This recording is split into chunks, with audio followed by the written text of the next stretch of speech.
Y ya a raíz de ahí, bueno, pues esto ha sido un boom con muchísimos datos y muchísimas posibilidades y opciones que nos dan hoy en día los relojes. Quizá, bueno, pues no sé si demasiadas, pero sí probablemente más de las que podemos controlar o habitualmente controlamos en nuestro reloj. Entonces, hoy estamos para que nos ayude a sacar el máximo rendimiento a nuestro reloj. Estamos con Óscar Cueto. Bienvenido, Óscar. Hola, buenos días, muchas gracias. Bueno, pues Óscar es un apasionado del entrenamiento y de la tecnología. Él tiene un canal de YouTube que por supuesto pues podéis visitar, en donde hace diferentes comparativas en los diferentes dispositivos de relojes, fundamentalmente para correr. Y vamos a hablar con él para que nos cuente un poco, bueno, pues esos entresijos que hay en los relojes que muy probablemente tampoco conocemos en detalle, y eso nos ayudará a poder utilizarlo mejor. Bueno, pues que, como decíamos, pues un placer, Óscar, estar aquí con nosotros. Cuéntanos un poco por qué usamos un reloj para correr, aparte lógicamente, del crono y, por supuesto, el GPS, pero hoy en día, pues los relojes pues tienen muchísimas más opciones, muchísimas más posibilidades.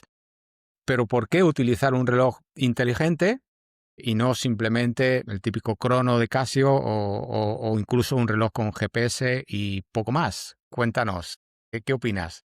Bueno, lo primero, Luis, muchas gracias por invitarme al podcast y decirte, pues bueno, que al final el reloj es una herramienta que nos va a ayudar, pues, a poder entrenar. Si entendemos bien cómo utilizarlo, pues a entrenar mejor y creo que nos puede ayudar muchísimo, pues a la hora de llevar un control sobre el ritmo, llevar un control sobre las pulsaciones, etcétera. Y creo que, bueno, pues es una herramienta que nos puede ayudar pues, en el día a día a entrenar mucho mejor. Bien, ¿qué crees tú que es lo básico, ¿no?, que debemos saber cuando nos compramos un reloj y cambiamos de dispositivo de inicio, cuando empezamos a utilizarlo para correr, para entrenar o incluso para cualquier otro deporte?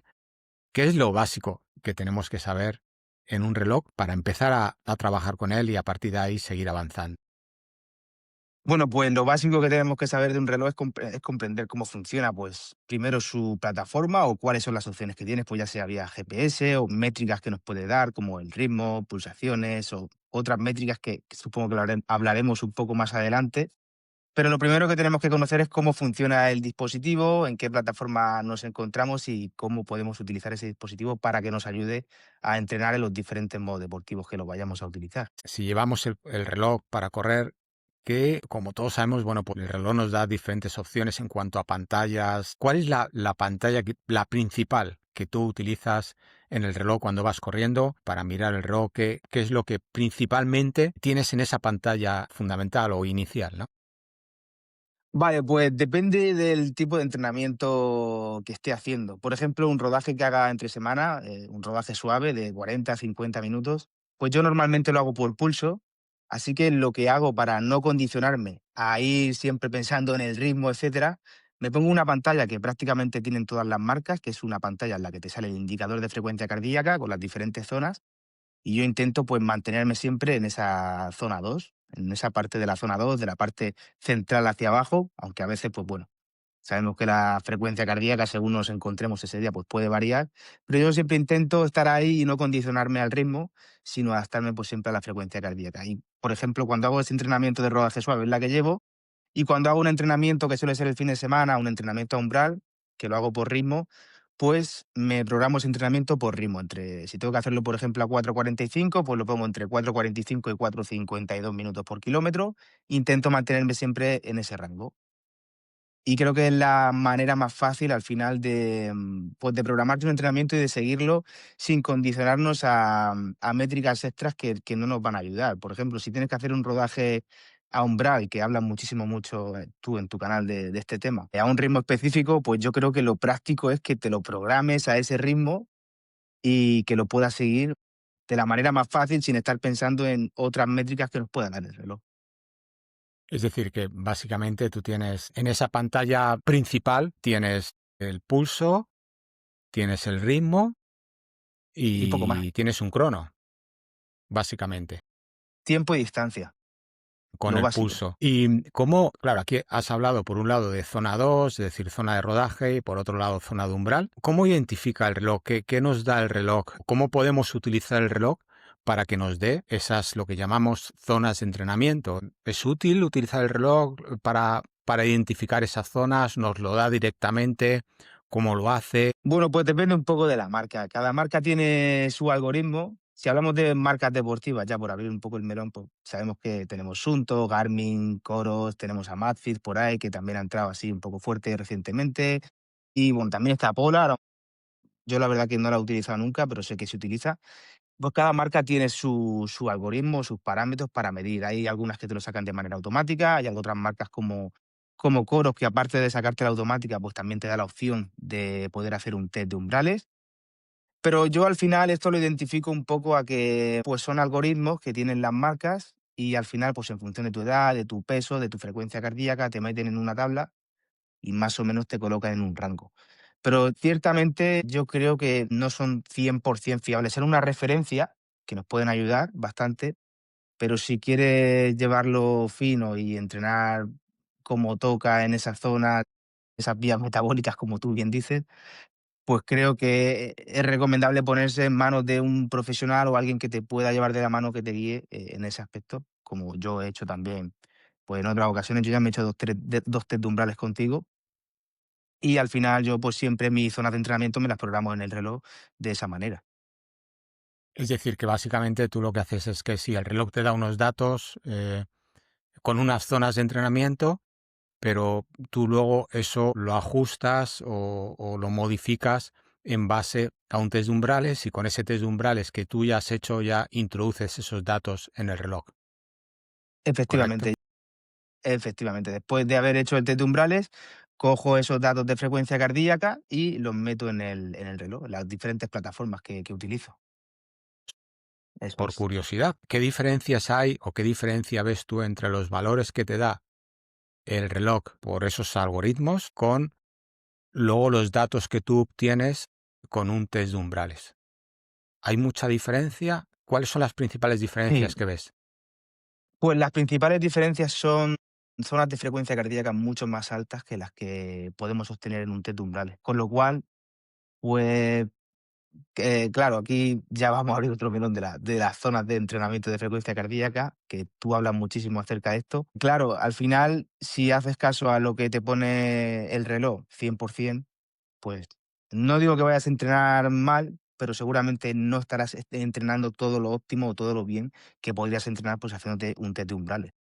Entonces creo que es mucho más fiable hacerse un test con un profesional y esos datos, pues extrapolarlos a las plataformas, a los relojes, que al final son herramientas, pues para ayudarnos a entrenar y entonces llevar, pues el entrenamiento, pues mucho más afinado a lo que queremos hacer. Es decir, que tú has observado que, aparte de esas diferencias, fundamentalmente lo que ves es que habitualmente el reloj te da unas pulsaciones en esas zonas de entrenamiento más altas a las que tú luego observas en el test de umbrales, ¿correcto? ¿Me ha parecido Efectivamente, entenderte bien? así es. Depende de las plataformas. Hay algunas que te dan un poco más, otras se ajustan un poco más a la realidad, pero más o menos todas se suelen dar un poquito más. Bien, y luego una vez que tú ya introduces estos valores en el reloj, tú ya sigues tus entrenamientos por las zonas de entrenamiento que ya tienes tú ya establecidas, no son las que vienen preestablecidas por los algoritmos, sino que tú ya, una vez que tienes estas zonas, ya las sigues en el reloj y a partir de ahí haces tu entrenamiento. Efectivamente, así es. Y cómo a partir de aquí, claro, tú ya tienes tus datos metidos en el reloj con tus zonas de entrenamiento en base a unas pulsaciones y empiezas el entrenamiento. Claro, habitualmente estos relojes también, además de darnos estos datos de zonas de entrenamiento, aunque tú luego los ajustes, también, además de eso, nos aconsejan o nos brindan la posibilidad de darnos incluso hasta un programa de entrenamiento, unas sesiones de entrenamiento en base a, bueno, unos objetivos, si quieres hacer 10 kilómetros, media maratón, maratón, ¿es así? Efectivamente. Según la plataforma, no todas, pero hay algunas plataformas que nos ofrecen, pues, planes de entrenamiento bueno, hay algunas que lo hacen, pues, basándose en tus datos de entrenamiento, los datos que ya tienes volcados en la plataforma, que obviamente cuanto más tiempo lleves entrenando con esa plataforma, pues mejores datos te va a dar. Y hay otras que hacen planes que son muy genéricos, son planes muy básicos. Pues le dices, quiero preparar una carrera de 10 kilómetros. Corro entre semana habitualmente entre 30 y 40 kilómetros. Entreno 4 veces por semana. Y en función de eso, pues te va a hacer un plan de entrenamiento. Y te va mezclando. Yo he probado algunos y hay algunos que son pues muy básicos, que te hace todo, prácticamente a lo mejor un entrenamiento de calidad que te lo hace un martes, que yo, para la gran mayoría de personas que trabajamos, que tenemos familia, pues yo no lo Ujú. haría, porque seguramente es cuando más cansado estás. Yo eso lo dejo para el fin de semana.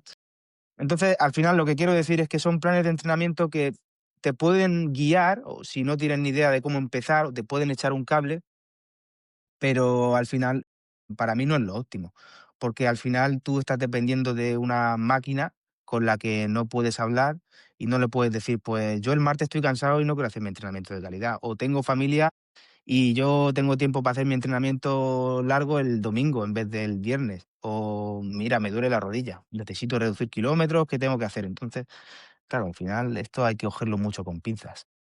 ¿Y cómo lo ajustas? Una vez que, así como ya hemos visto que en las zonas de entrenamiento directamente pone los datos que tú tienes a través de tu test de umbrales, en los entrenamientos, cuando el reloj te aconseja hacer un entrenamiento concreto, ¿cómo ajustas tú eso a... Es decir, ¿sigues los entrenamientos del reloj o directamente obvias esos entrenamientos y haces tu plan de entrenamiento? Yo personalmente, aunque el reloj me indique o me dé recomendaciones, por ejemplo, Garmin, que hace esto, ¿vale? Te da sugerencias de entrenamiento, pues según cómo te encuentras, según, bueno, tiene en cuenta varios datos, que ahora hablaremos un poco más de ello. Pero básicamente yo no, yo lo ignoro, porque yo tengo mi plan de entrenamiento. Yo, por ejemplo, ahora estoy preparando la media maratón de Murcia, que es el día 1 de febrero, y yo tengo mi plan de entrenamiento ya, lo tengo súper claro cómo lo estoy haciendo, porque al final, pues soy muy seguidor tuyo y veo tu contenido desde hace mucho tiempo y lo hago así un poco, ¿no?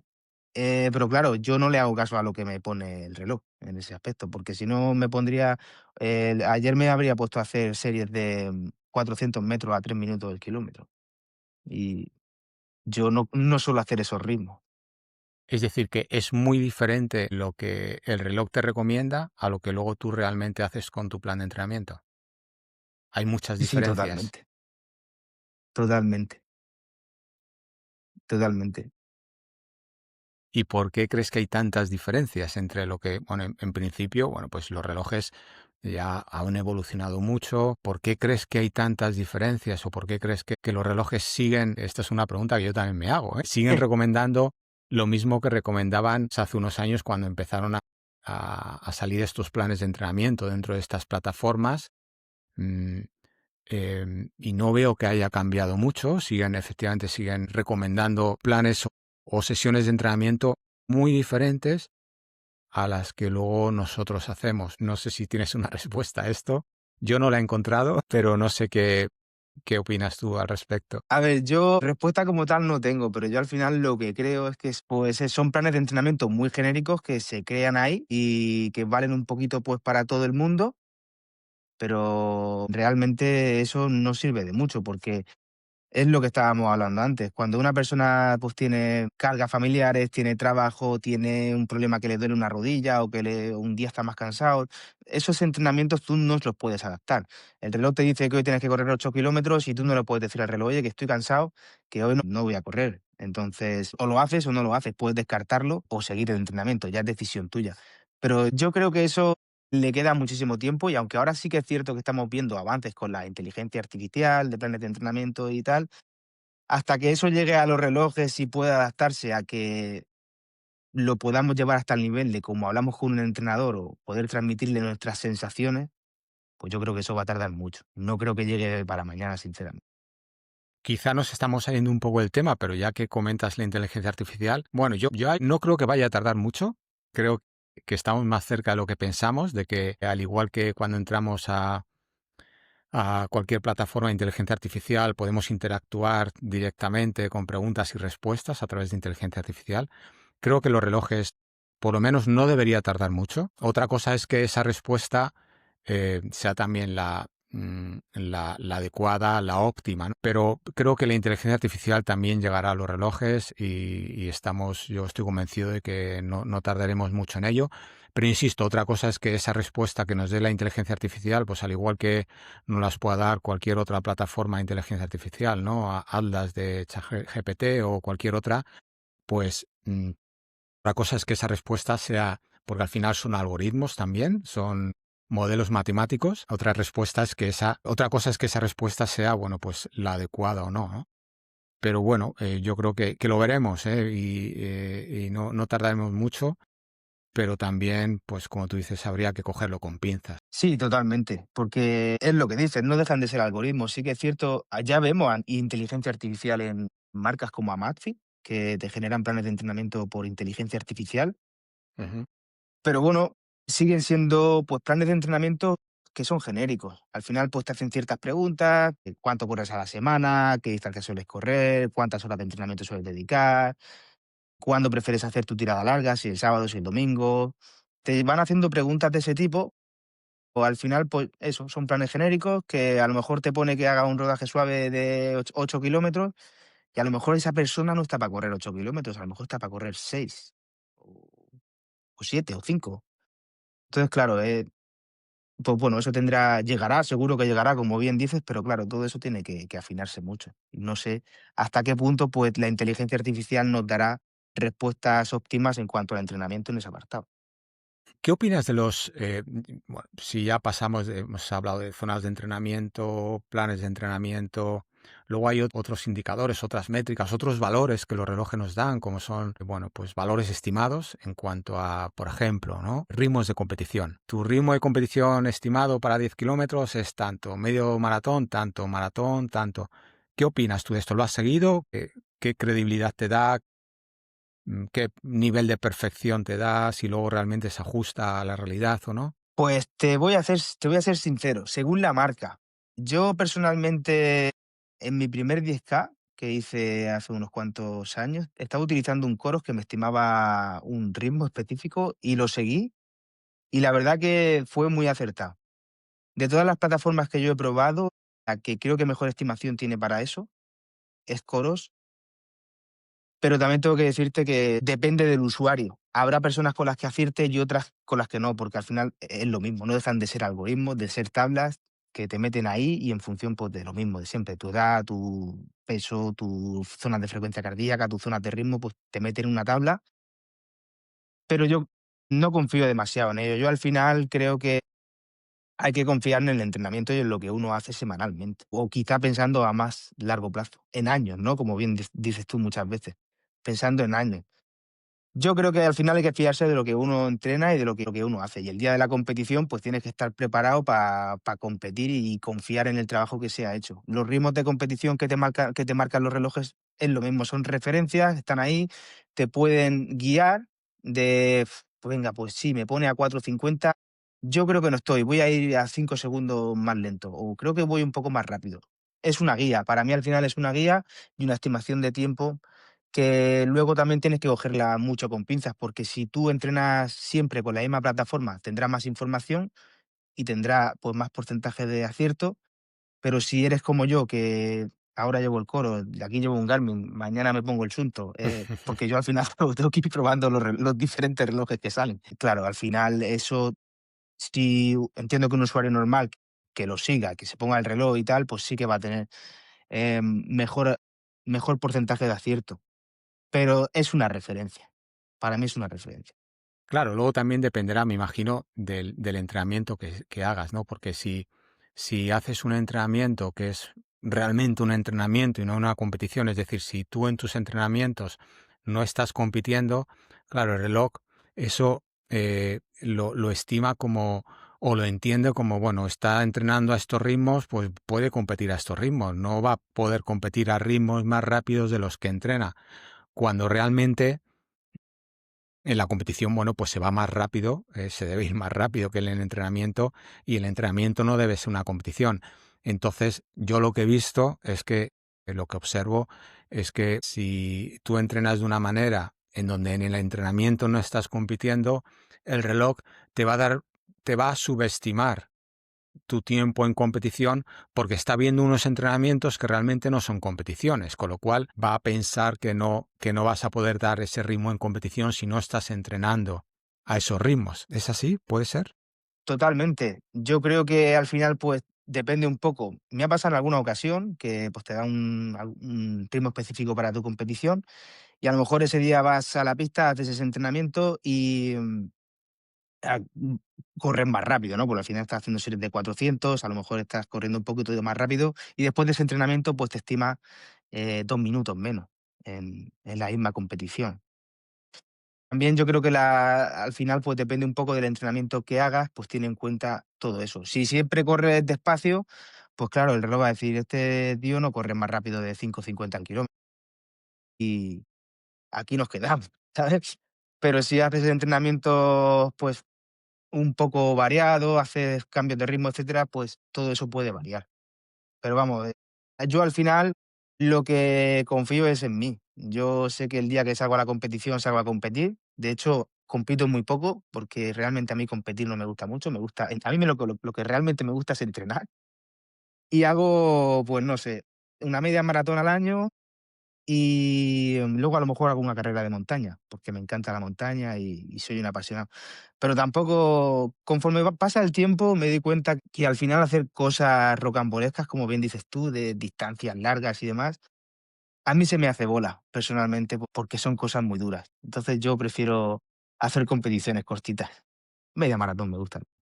Efectivamente, ¿no? Depende también de cómo entrenes, pues el reloj te va a dar unos tiempos estimados de competición también diferentes. Luego hay que tener mucho cuidado con esos datos que cogemos del reloj. Vamos con otra estimación que nos hacen los relojes que habitualmente es muy común, que es el VO2 max, ¿no? El famoso VO2 max, el consumo máximo de oxígeno. ¿Qué opinas de esta estimación?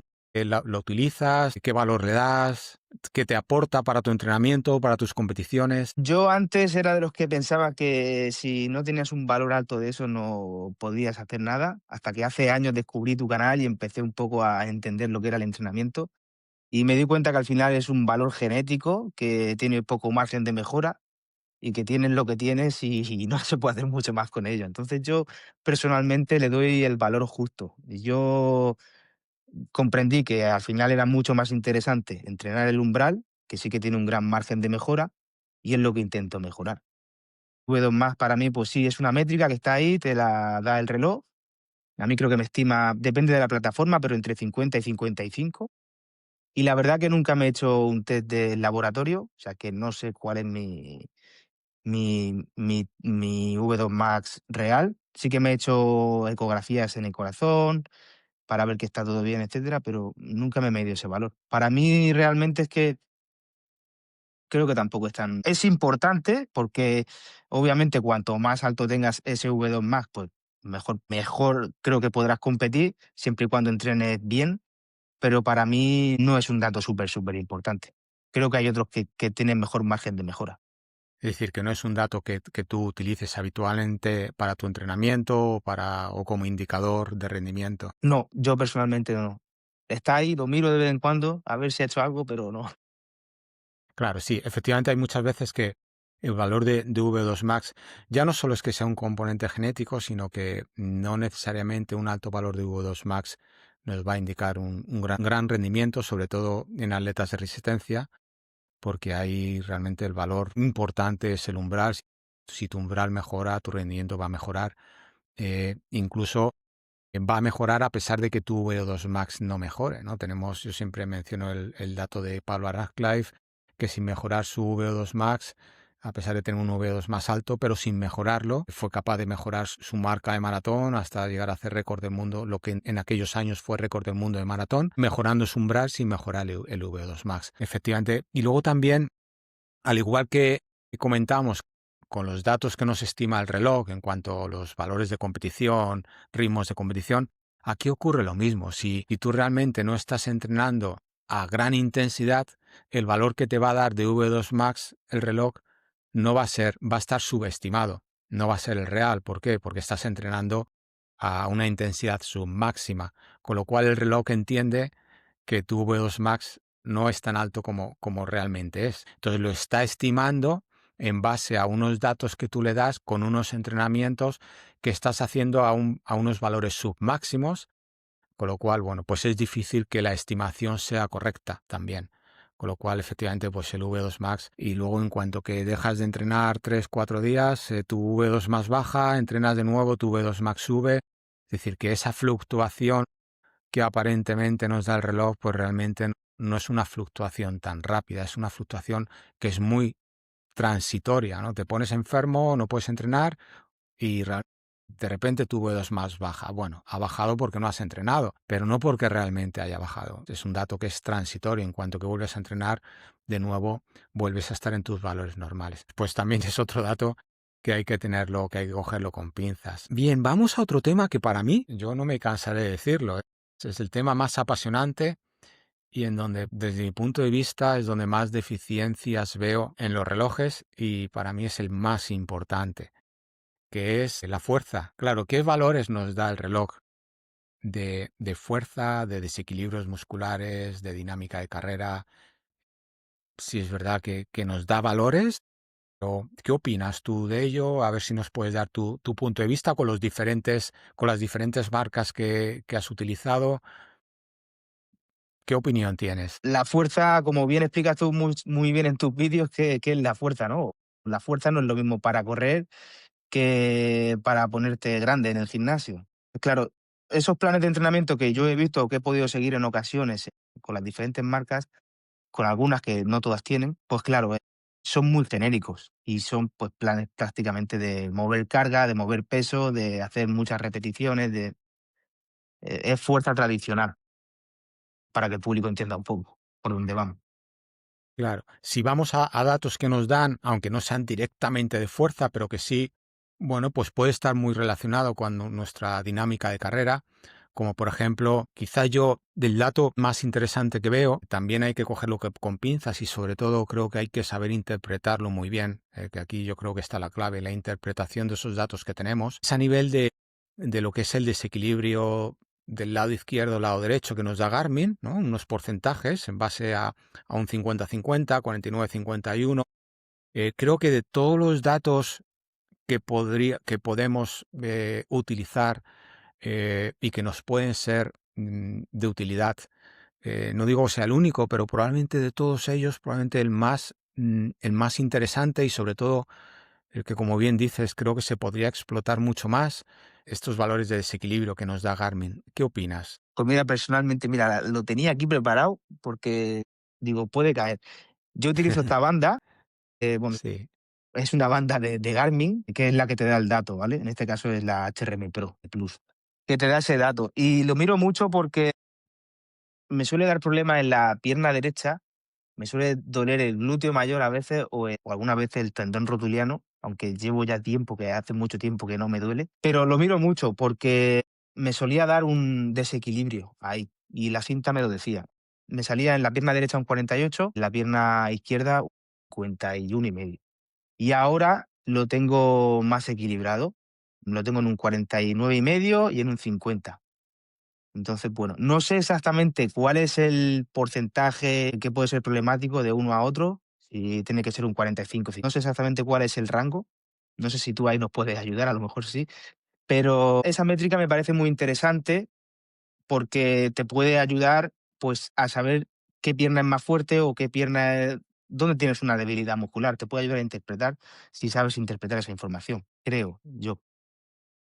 Claro, efectivamente a ver, lo ideal, si me preguntas, lo ideal lógicamente es un 50-50. Empieza a ser preocupante por lo que yo he visto, por lo que yo he visto, yo veo datos en algunos de mis corredores y luego les veo en camilla, les evalúo en camilla y empieza a ser preocupante.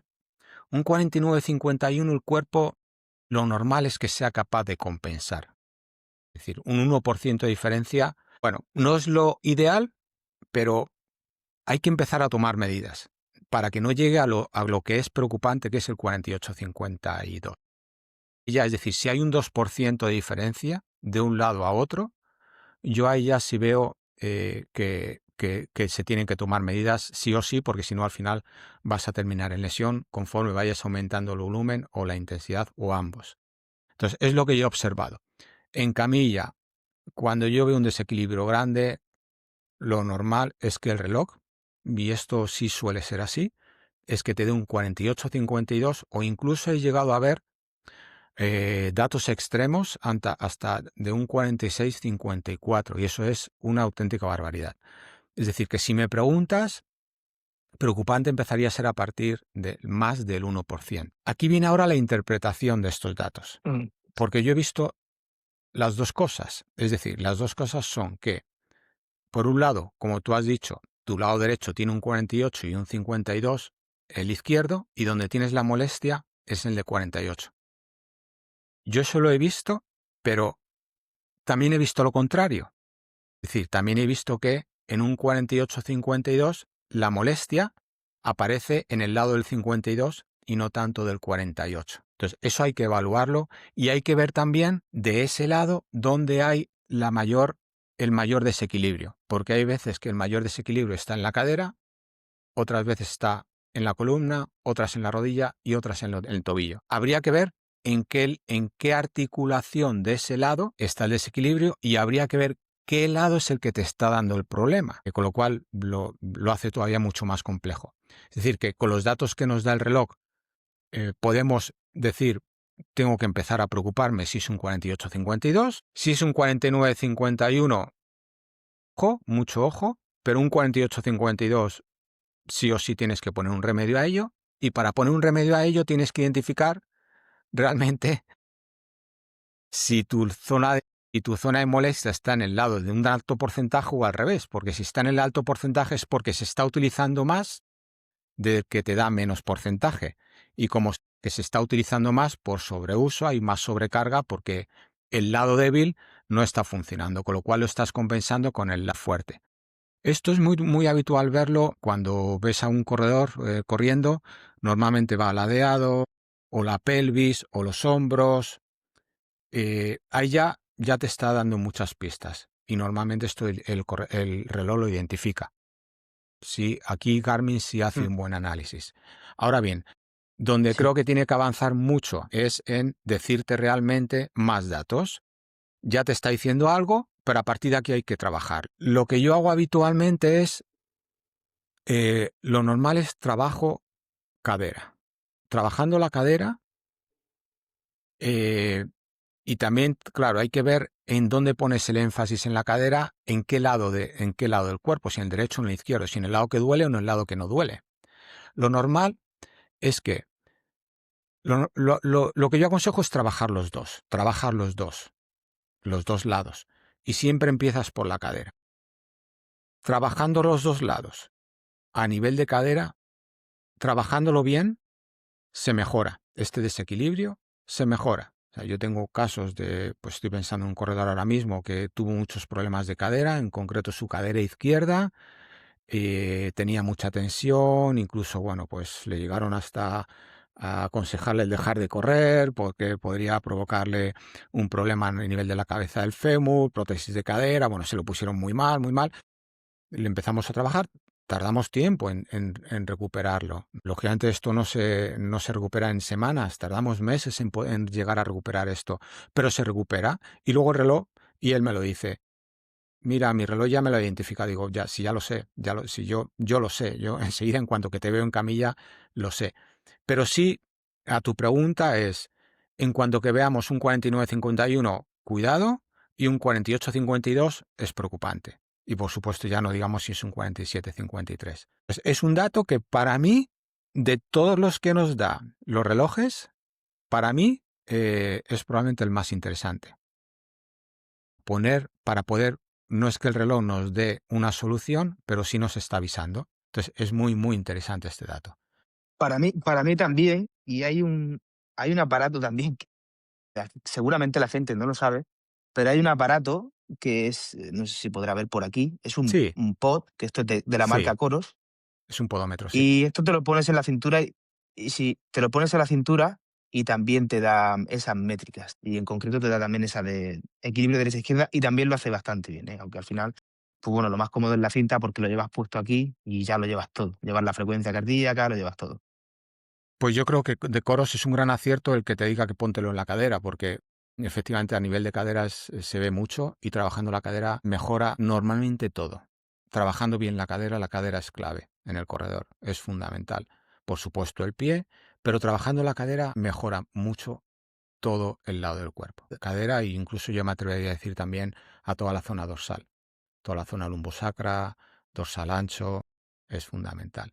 Pero claro, esto hay que saber trabajarlo, estamos en la misma, ¿no? Y esto difícilmente, hoy por hoy, el reloj nos lo va a decir o incluso una inteligencia artificial, porque si yo ya de por sí te digo que hay muchas variables, esto hay que verlo, porque cada persona es un mundo y hay que verlo, hay que analizarlo, hay que evaluarlo y a partir de ahí hay que poner un plan de trabajo. Pero bueno, pero es un dato creo que es muy interesante y en muchos casos que no se utiliza tanto como lo que se debería. Totalmente. Em, Yo, la verdad que de las marcas que más utilizo, Garmin, y la cinta esa siempre la llevo puesta, la verdad. claro, no, aquí el mensaje quizás sería, bueno, no nos obsesionemos tanto con valores, con esas métricas que hemos comentado antes, que al final son valores o métricas a nivel metabólico o a nivel cardiovascular, cuando estas otras métricas biomecánicas son fundamentales, ¿eh? Más difíciles de trabajar, pero las métricas biomecánicas es fundamental y esto lo saben muy bien los ciclistas. Un ciclista cuando se compra una bici lo primero que hace es un análisis, un estudio biomecánico y ajusta su bici. La bici es una gran ventaja porque con ese estudio biomecánico ajustas la bici a tu cuerpo. Correr es más complicado. Se puede, lo que tienes que ajustar es tu cuerpo. ¿Y Es cómo complicado. ajustamos el cuerpo a nivel biomecánico? Con un trabajo de fuerza. No hay otra. Y como tú bien decías al principio, con un trabajo de fuerza no con la idea de levantar mucho peso o mover mucho peso, sino con la idea de mejorar biomecánicamente, y esto, pues los relojes no, nos lo dan, y creo que es una herramienta que hay que explotar mucho más. Si las otras tienen mucho margen, esta mucho más todavía, y creo que sería muy interesante. Sí, totalmente. Además, yo pienso que si no estás bien a nivel biomecánico, no vas a poder mejorar a nivel metabólico porque no vas a poder correr. Entonces, lo principal debería ser trabajar la fuerza y hacer hincapié ahí y trabajar eso. Lo que pasa que como es lo que menos nos gusta ponernos las zapatillas y salir a correr. Entonces, pues, pero luego nos damos cuenta de que no estamos haciendo las cosas bien y yo creo que cada vez la gente, y me gusta que se den cuenta de que no se están haciendo las cosas bien y que hay que trabajar la fuerza. Yo personalmente, pues también me incluyo en el saco porque yo soy de los que se ponen las zapatillas y salgo a correr, pero bueno, ya hace tiempo que me estoy concienciando y creo que es importante trabajar la fuerza y sobre todo trabajarla bien, que no hace falta irse al gimnasio y matarse. Creo que se puede hacer desde casa y con poco material de fuerza se puede hacer bien. Sí, efectivamente, así es un tema muy interesante. Hay otras métricas que nos dan a nivel biomecánico. Bueno, aquí hablamos, a mí me gusta hablar creo que la clave está en la biomecánica, como puede ser amplitud de zancada, oscilación vertical. No sé qué opinas tú de estos datos. Pues yo los miro y me frustro porque me salen muy mal. Me salen muy mal. También los miro y hay algunos relojes que ya lo dan directamente sin necesidad de utilizar una cinta, otros lo dan la cinta, pero personalmente me he dado cuenta que si los que da la cinta son más precisos que los que te da el reloj, porque muchas veces cuando sales con el reloj te da muy buenos resultados, pero yo comparándolos con la cinta he dicho, no son tan buenos, porque los que me ponen la cinta me fío más. Al final es un aparato más específico, creo que lleva sensores más específicos para ello y me fío más de lo que me pone la cinta. Yo me fijo mucho en el ratio de la amplitud de zancada, sobre todo porque creo que cuando mejor estoy, cuando en mejor forma física o mejor estoy corriendo, creo que la llevo un poquito más larga, sobre 1 metro y algo.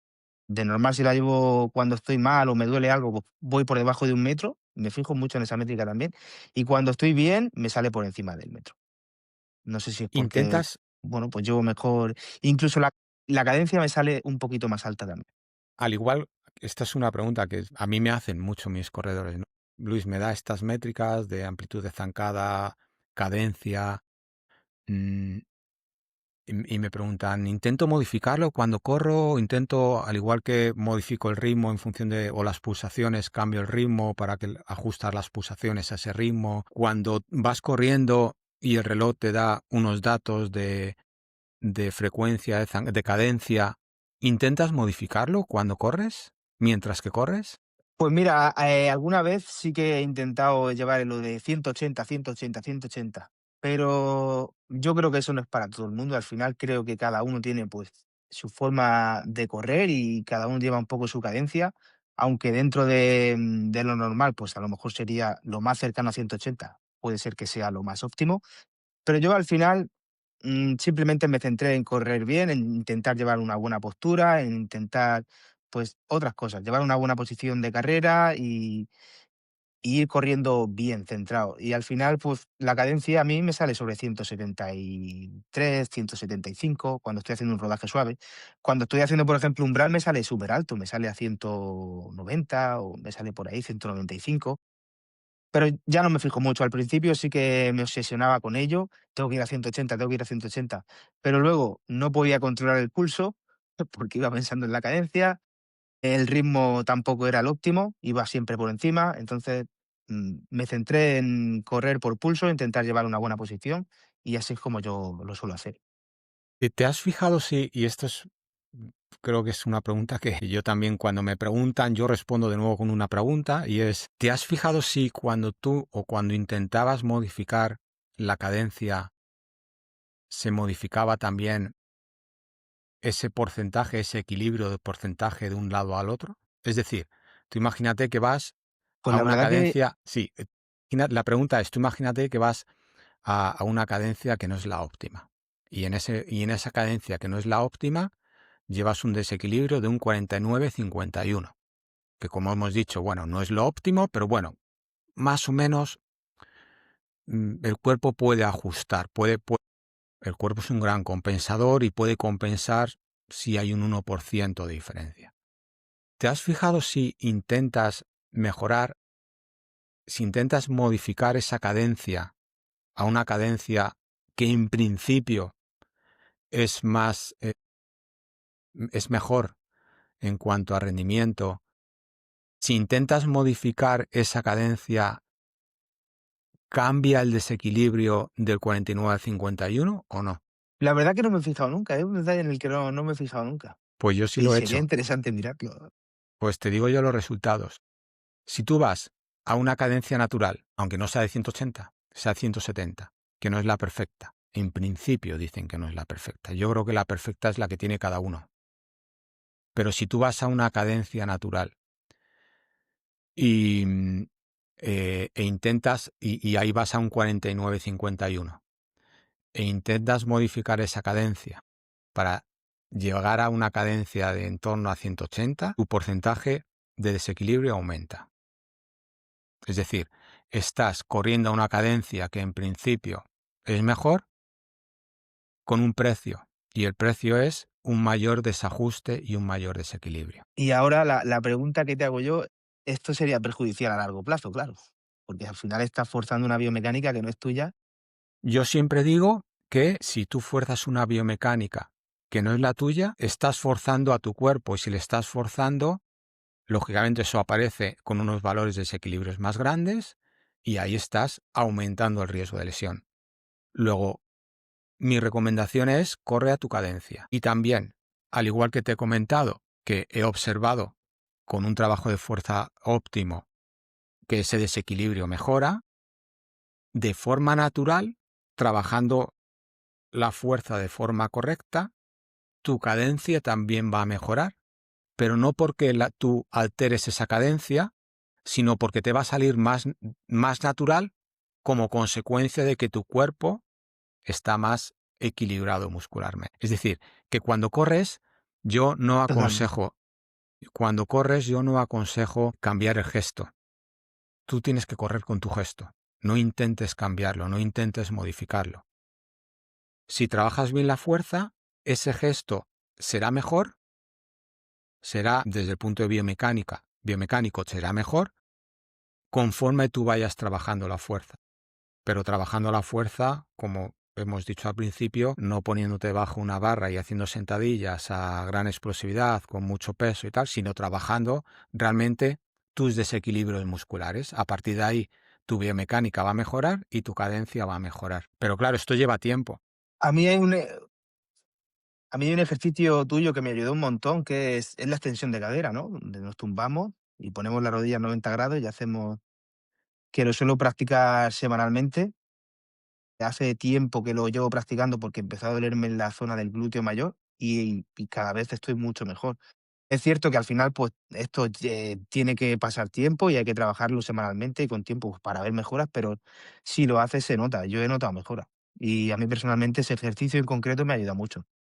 Claro, también aquí habría que ver, habría que individualizarlo, porque con ese ejercicio que tú comentas, te va a ayudar en la extensión de cadera a través del glúteo mayor, te va a ayudar en el plano sagital, es decir, arriba abajo, ¿no? Porque el glúteo mayor es una extensión de cadera. Un trabajo muy interesante que ayuda en el plano sagital, es decir, en el avanzar, ¿no? Sería la flexión plantar, el gemelo, sóleo, la actividad, la reactividad del pie. Pero luego hay otros, en otras ocasiones, puede ayudar tanto, no tanto el plano o no solo el plano sagital, sino el plano transversal. Y aquí es donde están los ajustes finos. ¿A qué me refiero con el plano transversal? Por ejemplo, a nivel de cadera, el ejemplo más claro es la rotación de cadera. En muchas ocasiones, estos desequilibrios musculares, desequilibrios biomecánicos que nos indica el reloj, en porcentajes, vienen como consecuencia de no una mala biomecánica en el plano sagital de extensión y flexión, en tu caso, como has dicho, la extensión de cadera o en el caso del pie, la flexión plantar, sino más en el transversal, es decir, de rotaciones. Si corremos, por ejemplo, con una excesiva rotación externa de un lado con respecto al otro, ese lado que tiene mayor rotación externa, lo normal es que aparezca con mayor porcentaje en este desequilibrio que nos da Garmin. Y esto lo veo también. Si pongo a una persona en camilla y tiene, por ejemplo, en el caso de esta persona que te comentaba, ¿no? Que tenía muchos problemas de cadera a nivel de la cabeza del fémur, incluso ya digo que le recomendaron dejar de correr y está compitiendo en carreras de Uf, montaña. Y tenía una rotación externa excesiva en su cadera izquierda. Esa rotación excesiva en su cadera izquierda le implicaba a tirar más de la pierna izquierda, luego le indicaba un mayor porcentaje de su pierna izquierda. ¿Por qué? Porque esa rotación externa le va como que le ayuda a empujar más y la pierna derecha tiene menor rotación externa. Luego ahí habría que trabajar con él, lo que he hecho es trabajar mucho la rotación interna, es decir, no tanto la rotación, no tanto la extensión en el plano sagital, sino la rotación interna para ajustar ese desequilibrio. Entonces, cada caso es diferente. En tu caso te ha ayudado mucho la extensión de cadera, que es un ejercicio fundamental a nivel del glúteo mayor, ¿no? Para ir alto. Lo típico que se dice que vas sentado, si vas sentado es porque tu cadera no es capaz de extender al empujar, al llevar la pierna detrás para coger la zancada. Todo esto, si tu glúteo mayor no trabaja bien e intentas modificar esa zancada en el entrenamiento, te vas a hacer daño, porque tu musculatura no está preparado para ello. Aquí entraríamos. Esto es un claro, tema también, pues quedaría para un podcast completo en la técnica de carrera. Difícilmente vas a hacer una buena técnica de carrera si tu glúteo mayor no entra. Y eso es muy interesante verlo en los porcentajes, en diferentes porcentajes que nos da Garmin, e incluso en los datos de cadencia, de oscilación vertical, ¿no? Es otro ejemplo. Y también podríamos sacar datos interesantes, pero no, yo no aconsejaría intentar sí, hay modificar que el saber gesto. interpretarlo. Claro, hay que saber interpretarlo y hay que saber luego trabajarlo. Pero lo mismo ocurre también con lo que estamos hablando, las zonas de entrenamiento, de pulsaciones. Son datos muy interesantes, pero hay que sacarle el rendimiento. Totalmente. Bien, bueno, pues podríamos hablar ahora. Bueno, quizá hay otro dato que también podríamos aquí, que nos estiman los relojes, y es eh, valores estimados de recuperación. 72 horas para la recuperación, 24 horas para la recuperación, eh, las métricas de recuperación. ¿Qué opinas tú de estas métricas? Bueno, hay plataformas que lo hacen mejor y otras peor. Algunas simplemente es un contador de tiempo, o sea, tú haces una actividad, por ejemplo, el domingo sales y haces tus 18 kilómetros de rodaje tirada larga y te dice que tienes que recuperar 72 horas. Pero eso hay marcas que lo hacen como un contador de tiempo y hay otras pues que tienen en cuenta ciertos algoritmos como el sueño, la variabilidad de la frecuencia cardíaca, que es una métrica para mí súper interesante y una de las que más miro para ver cómo estoy recuperando junto a la frecuencia cardíaca en reposo.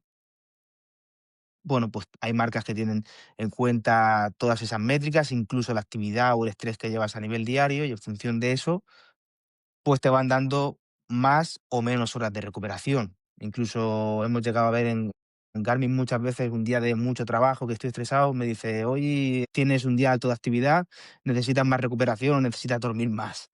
O otras marcas, pues simplemente lo que te he dicho, un contador. Yo siempre lo utilizo como referencia y como apoyo, pero al final me guío mucho en mis sensaciones, cómo yo me encuentro ese día. Porque hay días que el reloj te puede decir que estás súper cansado, pero tú te encuentras muy bien. O viceversa, o el reloj te dice que estás súper recuperado y ese día dices, pues yo hoy no estoy para hacer este entrenamiento. O necesito hacer un entrenamiento, si me toca correr 50 minutos, pues voy a correr 40 porque me encuentro cansado. O voy a descansar, no voy a correr porque no me encuentro. Entonces, claro, son referencias. Al final hay que tenerlo y cogerlo con pinzas también. Te pueden ayudar a, pues, ver un poquito cómo estás, pero yo siempre le digo a la gente, o yo personalmente también lo hago, es guiarte por tus sensaciones, cómo tú te encuentras. Aquí la Pero que pregunta también es, pasa igual un poco en el tema de sí, que al final lo que quería terminar de decir, que al final el tema de guiarte por las sensaciones también lo hago un poco en el tema de correr muchas veces, aunque siempre ciertamente llevando ciertos parámetros en cuenta, pero bueno, al final, pues guiarte un poco por ellas. claro, aquí la pregunta que a mí siempre me surge es cómo estima el reloj estas métricas, estos valores de recuperación. Si lo estima en base a una intensidad de entrenamiento, a un volumen de entrenamiento, incluso si tiene datos de sueño, a unos datos de sueño. Em, Aquí creo que también hay un gran margen de mejora por parte de las marcas en general, y es que esa estimación debería ser no tanto en los valores de intensidad o volumen de entrenamiento, o incluso en la edad de la persona o las horas de sueño, sino también en sus datos a nivel biomecánico. ¿Por qué? Porque una persona que tiene una buena biomecánica, que tiene menos sobrecargas, si tienen una buena biomecánica es porque muscularmente va bien, porque va bien equilibrado, porque su musculatura responde bien, tanto a nivel de cadera, articulaciones de rodilla, pie, va a recuperar mucho mejor que otra que tenga una biomecánica deficiente, con muchos desequilibrios musculares. Esto es también muy interesante, ¿no? Por eso muchas veces el reloj nos dice, no, no, estás ya recuperado, y tú dices, "Jo, pues es que no estoy recuperado porque me duele el glúteo. Y me duele el glúteo porque mi biomecánica de cadera de la cadera no es la adecuada. Y como consecuencia de ello, tengo una sobrecarga, no por la intensidad o el volumen, sino porque mi biomecánica no es la adecuada. Entonces, es posible que metabólicamente haya recuperado, pero muscularmente no, porque mi biomecánica no es la adecuada, no es la correcta, porque tengo más sobrecargas de lo habitual, con lo cual no recupero. O viceversa, hay personas que recuperan mejor porque su biomecánica es buena y el reloj le está diciendo que todavía le faltan horas para volver a meter un entrenamiento intenso, ¿no?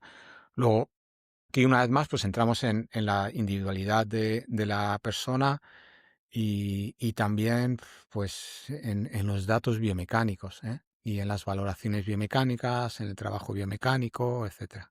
No, tú imagínate un coche que no tiene bien hecho el equilibrado, pues ese coche siempre se va a desgastar mucho más rápido que otro que tiene bien hecho el equilibrado, lógicamente. O si vamos en una bici en donde no le hemos hecho el estudio, no hemos hecho el estudio biomecánico, la biomecánica nuestra en la bici no es la correcta, ya no solo va a bajar el rendimiento, sino que además nos va a costar mucho recuperar, o más de lo normal, como consecuencia de que la biomecánica de esa bici para el ciclista no es la correcta. Luego, efectivamente, sí entran Totalmente. muchos indicadores.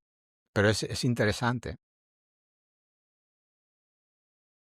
La verdad que yo creo que ahora que has abierto ese melón, Luis, la marca que saque la posibilidad de medir la fatiga del entrenamiento, con eso que acabas de comentar, con la biomecánica, yo creo que va a ser la que gane. Porque es cierto que tú a nivel cardiovascular, aunque hagas un entrenamiento intenso, si tienes continuidad de entrenamiento durante años, te recuperas muy rápido. De hecho, yo hay días que vengo de la pista y por la tarde digo, estoy súper bien, tal. ¿Dónde te encuentras cansado? Pues a nivel muscular, a nivel articular, es donde realmente estás fatigado. Y eso es lo que es difícil de medir. Muy complicado, ¿eh? Porque para Y si medir eso, además a de ver cómo eso, se mide. y si además de eso el reloj te dijera, pues tienes que recuperar más tiempo de lo normal porque tu desequilibrio es mayor de lo normal y este desequilibrio viene como consecuencia de una debilidad en la cadera y tienes que trabajar esto y esto, pues más todavía. Pues ahí yo creo que ahí radica la clave del entrenamiento. Ya no es tanto seguir unos ritmos, unas zonas de entrenamiento, que sí, que también, pero sobre todo el que la biomecánica, pues volvemos a poner el ejemplo del ciclista, puede tener el mejor entrenamiento del mundo, pero si la bici con la que entrena no es la adecuada, no tiene un estudio biomecánico adecuado hecho, difícilmente va a rendir más. Bien, es más, se va a hacer daño. En el corredor es más complejo todavía porque no es tan sencillo como hacer simplemente, entre comillas, un estudio biomecánico y un ajuste de la bicicleta, sino que tenemos que ajustar nuestro cuerpo. Y nuestro cuerpo tiene tantas variables, es más, es que son infinitas. Las variables del cuerpo, o sea, la variable de un movimiento es infinito en función de los vectores de fuerza de ese movimiento sobre la articulación concreta, ¿no? O sea, el movimiento que tiene, por eso un robot nunca, el movimiento de un robot nunca podrá llegar a ser tan fino como el movimiento humano. ¿Por qué? Porque el movimiento humano, el movimiento es, los rangos, los ángulos son infinitos en base a es esa gran variabilidad que tiene de movimientos. Y como consecuencia de eso, pues es muy difícil ajustarlo, pero hay que trabajarlo. Debe formar parte del entrenamiento y por lo tanto debería formar parte de las métricas que te da un reloj y de los consejos que te da el reloj en cuanto a entrenamiento, no solo hacer 6 series de 4 minutos a este tiempo. Totalmente, totalmente. De hecho, yo creo que si a nivel biomecánico estuviéramos realmente fuertes, no tendríamos que entrenar tanto, creo yo. Y no nos Porque realmente es que el lesionaríamos sistema tanto. cardiovascular mejora rápido, el sistema metabólico. Claro, y podríamos tener más continuidad. Porque si tú acumulas 2 o 3 años seguidos de entrenamiento sin lesionarte, la mejora es impresionante.